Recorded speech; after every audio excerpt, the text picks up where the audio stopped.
All right. Good morning yet again. So, question for all of you. And if you're here in the room, feel free to just shout it out. If you're on the chat, I want to encourage you just to type that in. Type in the answer to this question. It's still in the AM. So if you think back a few hours ago, maybe you were waking up from slumber. Where did you sleep last night? Where did you sleep? Lise, where did you sleep? At home. In where? In your bed. All right. Aiden, how about you? Where'd you sleep last night? At home in your bed. Mike, where'd you sleep last night? Same. Okay. Alone. Oh, okay. All right. Those of you on the live stream, I hope you're filling it up with letting us know. Where did you sleep last night? Okay. Now, it was raining today. So I think, Sharon, you sometimes walk here, I believe. Sometimes? At least two? Is that a head nod? Or you just know that Sharon sometimes walks? You drove. Okay. Did you drive today, Sharon? What did you drive? My car. Your car. Love it. I drove my car too. That's how I got here. Those of you at home, you probably didn't drive anywhere. But maybe you're drinking a cup of coffee that maybe you made in your own coffee maker. But all that to say, we have this perspective of our lives. And it's interesting to compare some of it with the biblical picture. We're in a series right now called From Alive to Thrive. And some may think it's a little tone deaf, given what's going on in the world when we think about a global pandemic that's robbing people of life.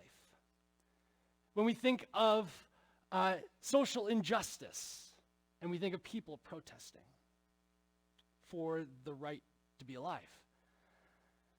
And yet, I think it's actually the right time to talk about moving from simply trying to stay alive to moving to a healthy perspective of how do we live and live life to the full. Like we looked at last week, if Jesus is the good shepherd is with us even in this time. Even in this time. So friends, as we chatted last week, the fundamental shift that underpins all of this, moving from alive to thrive in the world, is that shift of me to Christ. Right? Me to Christ. And we talked about how we can listen to the voice of the Good Shepherd in all the areas of our life, whether it be in the area of our body, in the area of our spirit, and in the area of our mind. And if you remember, we looked at that verse in Genesis 2, where God formed Adam out of the dust of the earth. He breathed into him the breath of life, and he became a living being.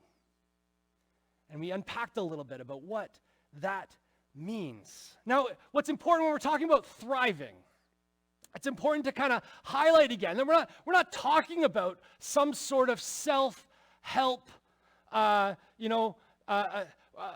thriving that causes you to be overly healthy, wealthy, and wise. Now, some of that may come into effect, right? Some of that may be part of this thriving in Christ. But at the heart of it, we're talking about connecting to the design that God had for us. Connecting to the deepest parts of reality, of what is really real. Because all too often, we find ourselves distracted and focusing on things that aren't actually real. We just place a lot of importance on them. So as we're talking about this, we move into the next week of moving from simply being alive to seeking thrive in our lives. And we have a psalm. So last week, we touched on Psalm 23. This week, I just want to start with the next verse in the Bible after Psalm 23. So Psalm 24, verse 1, and it says, "The earth is the Lord's and everything in it, the world and all who live in it." The earth is the Lord's and everything in it, the world and all who live in it. the declaration of the psalmist here, reveals a foundational thought in how they would approach the world. And I think it's something that we could listen to, right? Can it serve as a foundational thought in which we live and move each and every day of our lives? This thought that the earth is the Lord's and everything in it, the world and all who live in it. Now, you may say, well, why? Why can the psalmist declare this? And he says this in verse 2. He says, "For he founded it on the seas and established it on the waters." Now, the earth is the Lord. The earth is the Lord's and everything in it. Well, why? Well, because he made it. Because he made it. And you can see here a tip of the hat to an ancient cosmology, right? How they believed the world was constructed. But the reality is there that they found the why in the fact that he made it. Why is everything the Lord's? Well, because he made it. He energized it. He gave it life. So again, when we think about last week and we talked about how God formed our bodies and he breathed into us the breath of life and gave us spirit, and the idea that man became a living being, the idea that we have a mind, we have a sense of identity, we have a sense of personality. We notice that in that God created us. God created us. Now, if you're able to go there with me, if you're sitting here today and saying, yeah, John, I'm fine, I can go with you to say that God created us, that I am the result of a creator. Because again, maybe you say, I can buy what the Bible's saying, I can affirm it.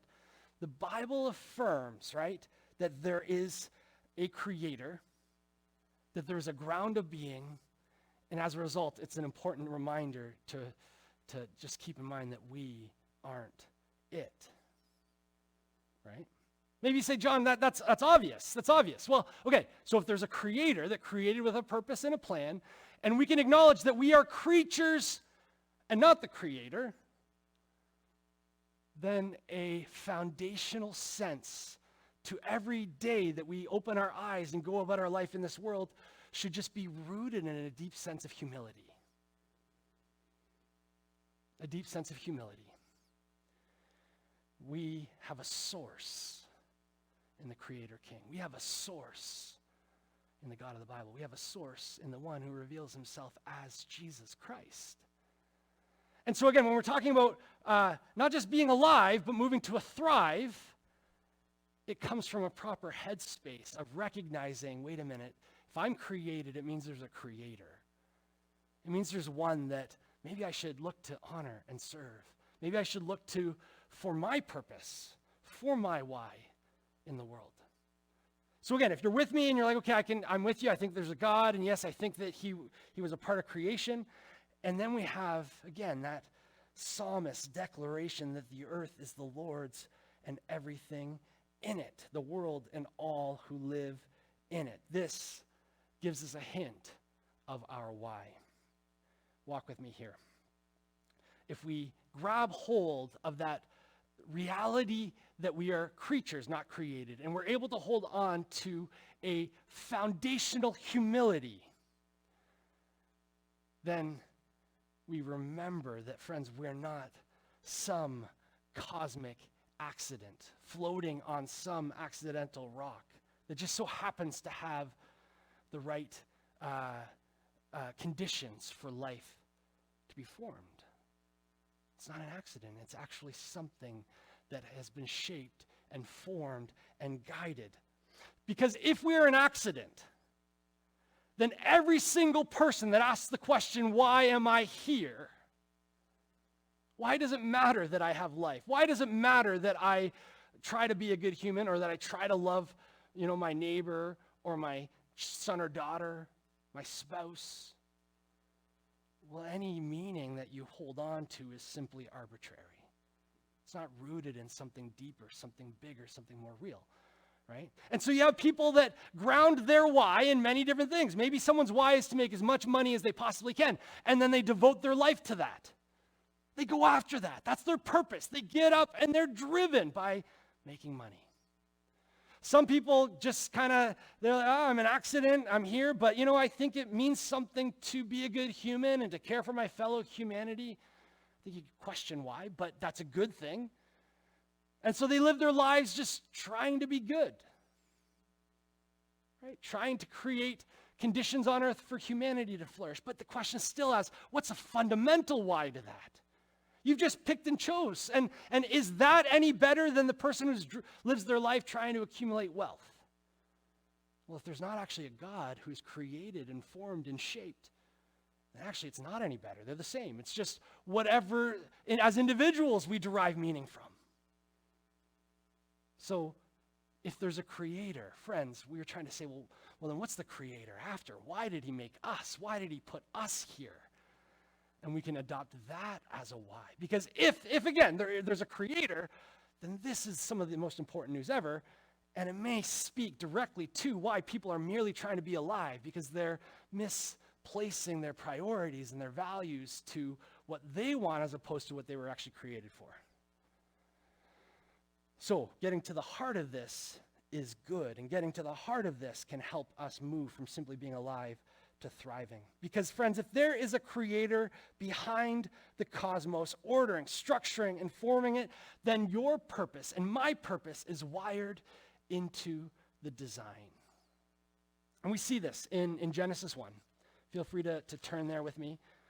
We see this in Genesis 1. We have this great language all the way through, this poetic language that declares creation. God speaks and creation emerges, the cosmos, the world. And we have plants filling the earth after their own kinds. And we have animals filling the earth after their own kinds. Fish of the sea after their own kinds. Birds of the air after their own kinds. And then when we think about, again, moving from simply being alive to thriving, we see ourselves in the text. In verse 26 of chapter 1, then God said, let us make mankind in our image, in our likeness, so that they may rule over the fish in the sea and the birds in the sky, over the livestock and all the wild animals. Do you see that? So that we can rule. We're image bearers so that we may rule. What's interesting is that when we think of an ancient context, where you have empires and kings and rulers, what would often happen is you would have a king in the capital, in his palace, and then throughout the vast territory, there would be images erected of that ruler. And it would be a declaration to all who saw that image that it's actually that king who's ruling and reigning. It's that king who's the Lord of the land. So in an ancient context, when this language is used, and God made humanity in his image and likeness, that we as human beings are image bearers of God. Friends, each one of us stands as a living declaration of the one who has true authority in the world, of the one who stands as the ruler in the land in which we inhabit.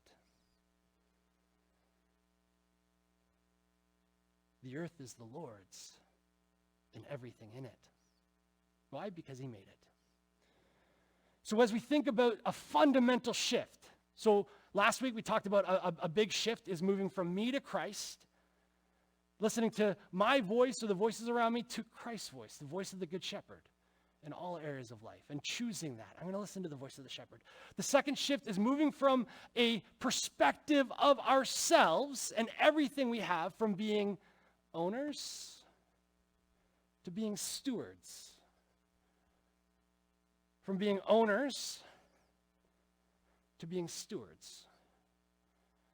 Now this is, again, a shift that we make in our heads, and it impacts our lives. Because all of a sudden, the question of, well, where did you sleep last night? Well, I slept in the house that God gave me as a gift. It's his house. I get to sleep there, and I want to honor him with what he's given me. It's actually a very different perspective than saying, oh, I slept in my house. And again, I'm not downplaying what anyone's answers. That's not the purpose. The purpose is just to say, what if we approached life as stewards, as a fundamental part of who we are. We believe there's a creator. And we believe that the creator placed us here as his image bearers here in the world. And so as a result, we simply steward the breath in our lungs, the life that we have, the stuff that we have. Friends, in this context, this biblical context, the message of the scriptures, pouring it out here. In this context, we actually don't own our stuff. We are stewards of God's stuff. In this context, it's important to remember that ownership carries rights, right? If we owned my car, I can say, don't touch my car. But if I'm a steward of my car, I may say, hey, be careful. Don't, yeah, sure, fine, I'll give you a ride in my car because you need it. Right? This idea of, it's a shifting the mentality. Ownership carries rights, stewardship carries responsibilities. When we view ourselves fundamentally as stewards of God's stuff, of God's life in us, then friends, it's not about building our empire day by day. It's not about leaving our legacy or telling our story here in the world. And it's certainly not about making ourselves famous. No, this shift from being an owner to a steward involves shifting to building Christ's kingdom. It's about building Christ's legacy. It's about using our lives to tell Christ's story. And friends, it's about making him famous. It's about making him famous. We get to spend our lives recklessly as stewards of the King of Kings. With this in mind, I just invite you to watch a quick video.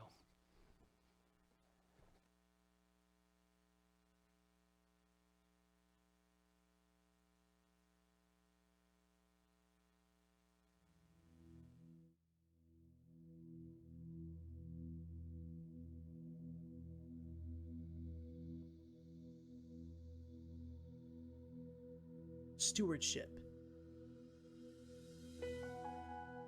A steward is defined as a manager, a treasurer, or one who takes care of the master's business until he returns. When we make the commitment to follow Christ, we become stewards in his kingdom, managers of the resources that God grants to us.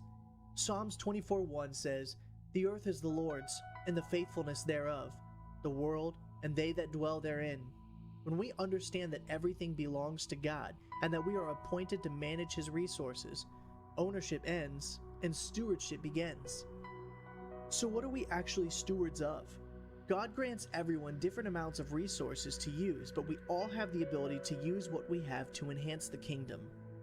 There are things like our time, talents, our bodies, the gospel, opportunities, our finances, and much more. Imagine that you stored your resources in a bucket. At any time, you can add to and take away for various things. When you get paid or have a day off, you put those resources in your bucket. Perhaps you have to pay some bills or you want to buy someone lunch. Some will have to be taken out. Either way, there is a supply and demand. When we accept Jesus Christ into our lives, though, a new source comes into play. We no longer own the bucket. We no longer own the resources. We do, however, have access to them and decide how to use them. We are now stewards. Imagine all the amazing things we can do now. Think of all the people we could bless and all the ministries that could flourish. God's love could infiltrate every facet of our lives. Unfortunately, things don't always play out that way. We have a natural tendency to revert back to an ownership viewpoint over these resources that we're blessed with. The common misconception is, I earn this, I deserve this, this is mine. This mindset puts a lid on our bucket. We shut God out. This is the basis of poor stewardship. Now that's not to say that you can't still do great things with what you have, but you have removed God from the system and now have some resources being wasted. We aren't able to fully utilize all of God's blessings. We cannot serve two masters. On the contrary, however, when we remove the lid and submit fully to serving the Lord in every aspect of our lives, the dynamic of stewardship changes drastically. Our God is not a thief. These offerings, tithes, and sacrifices that we give to Him are going to be blessed and used in amazing ways to transform lives for the kingdom. He uses ordinary people to become extraordinary in a broken world that needs a foundation of love. By offering ourselves completely to His will, we allow the Holy Spirit to work transparently through us in a powerful way. Lives will be changed, miracles will happen, and ultimately broken people can learn that they are sons and daughters of a loving God. We will become great stewards. Our buckets will always be changing. In some cases, they will be empty. In others, they will overflow. In all cases, God will use us to do incredible things. Stewardship is a choice. Let's choose God.